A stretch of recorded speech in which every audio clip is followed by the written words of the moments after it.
that is out there, and we mentioned it yesterday, and Mac Rose will join us, and that'll be maybe one of the things we ask about Gonzaga. Back in the picture, back on the radar with the Big 12. This is Seth Davis, and this was very similar to what I described to you about Brett Yormark back in the summer when it came to UConn. Made his case adding Gonzaga to the presidents and ADs at the league's meetings last week. No decision was made, but he got permission to continue top-level negotiations. Also, there are thoughts, okay, what if they add Gonzaga? What about UConn? And that doesn't seem to be right now the case. Matt Norlander saying that UConn's not a part of that, although they were very much one of the darlings in the eye of Brett Yormark for a few months back during the summer. Yeah, Matt Norlander kind of goes into detail, and then there's they need 75%. They don't completely have it. He doesn't have it now. This is Brett Yormark's thing, and they're letting him run with it because everything else has worked out so far. So they're letting him try to build the basketball thing. And the way I had a friend of mine describe it to is like maybe, the Big 12 can't get as much gold as other of the conference, but they can have more silver. And so if you get a ton of basketball silver, so to speak, then you're still going to be valuable and you're going to be able to compete financially at a level, and you're going to increase the value of other things that aren't football, and you can focus on something you do have pretty good control over, is that you have a really great basketball league. Yeah, I mean, it's clear that they're leaning in the basketball direction, and that is something that seems to be, one of the strategies is that's, where their bread is buttered and where the silver could be found, to Paul's point. Maybe there's not that much gold for everybody, but there certainly are, piles of silver, and they could take advantage of that. That still doesn't seem like it's a stone cold or like a locked in plan, long term, because there's still a lot of us like, what if you don't decouple? The way that in his mind it can be decoupled, or the money's not there that you think might be there in basketball. But regardless, he's still trying to churn the waters and come up with ideas to make more money and make this conference more attractive and eventually turn that into making more money. But yeah, Matt Norlander had some, good notes on it. Said it's a 100% Yormark thing. Wants the best basketball league imaginable to take the league to market. Still getting pushback. And there was a note about, the votes it would take, as Paul, I think, mentioned, like 75%. But there's a lot of questions still, especially over like the financials about, how exactly that would work. But yeah, that is something that is, simmering out there. And based on a conversation we had after the show yesterday, it doesn't appear like, again, I'll use this word imminent, and imminent to me means happening like now, like this week, right? That would be imminent, guys. Do we agree on the definition of imminent? Yeah, pretty close. It means it's just really close. Yeah, so imminent means like it's about to happen, and so this is not imminent. Like anything else is not imminent, but yeah, this is something that's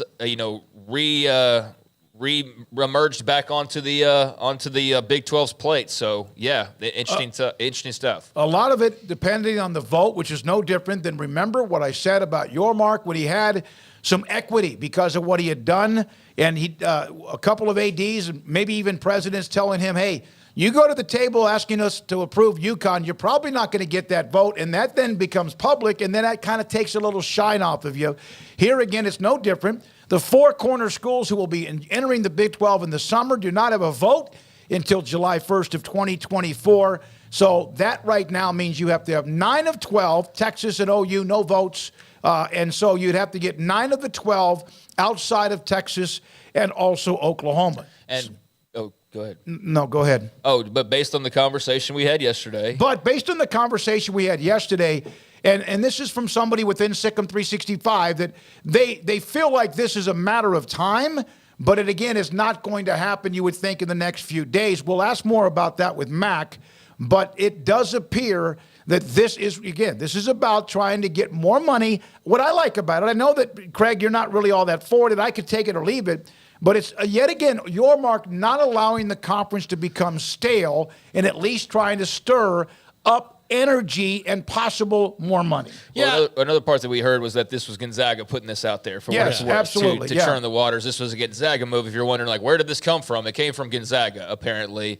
And let's not say that I'm not a fan of it. it's just been a lot. Like, it's just, kind of want to just let it settle in. Like, let BYU and them settle in. Like, they haven't even, played half a season, and it's already like 4 other schools are on their way. And then, like, those schools are a year out, and, like, here's another school. And then, what other schools are joining. And so it's not a matter of not really being a fan. I think Gonzaga as a basketball school would be a tremendous asset to have, and that would be a boon in the Big 12's basketball cap for sure. So I'm not anti the move Gonzaga. I'm just like, can everybody kind of just settle in a little bit and take some time? But I know that that's not on the side of people anymore, especially in college athletics. So I understand it, and I'm not anti Gonzaga by any means. No, I like it is, Craig, to your point, it is a lot. And you said, he doesn't want it to, Craig, Smoak, you said he doesn't want it to get stale. Like, not even in the oven yet. I mean, fresh. No, it's in the oven. I mean, 9 months from now, they're going to have a baby. Yeah, I guess, but I mean, like, it's, we're just in the middle of phase 1 of the expansion.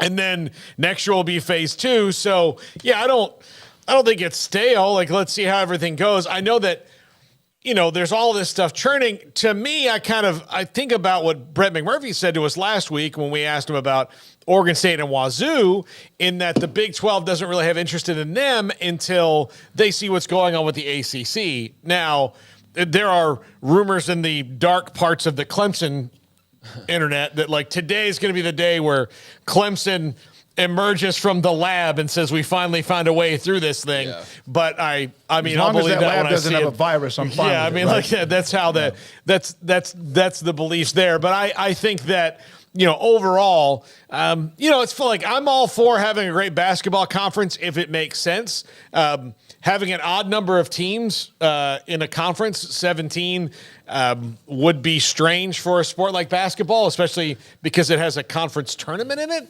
But that leads me into kind of part of my pause, though, is like, okay, so what does this then lead to after that? Because you're not just staying pat there. And so that's when you get into, are we talking like a 20-team league? And that's where I start to lose a little bit of interest, I'll be honest with you, because that's not a conference. That is a full-blown league, basically, 20 teams. Because where does it stop, right? Are we on the verge of it being 24 teams in the Big 12?